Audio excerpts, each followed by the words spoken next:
Welcome to the Slop Farm. Enjoy the video. You begin by confirming your carrier or voicemail app supports the feature and any limits. This matters because storage and fees affect options. Once done, gather your phone, account PIN, and the phone number. These let you authenticate. Next, open the phone app and long press 1 or navigate to Settings Voicemail. This connects you to the Setup menu.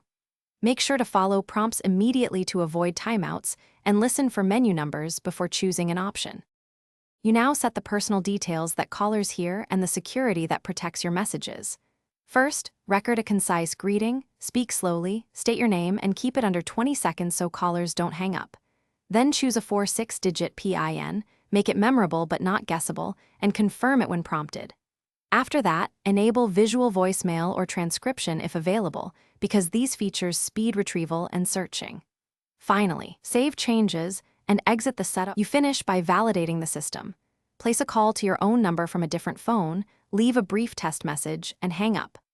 Once you receive the notification, retrieve and play the message to confirm audio clarity, timestamp, and transcription accuracy. This verifies both delivery and settings. If you don't get a message or notifications, restart your device, double-check voicemail number and PIN, and if needed, contact your carrier. This single troubleshooting step usually resolves provisioning or network routing problems.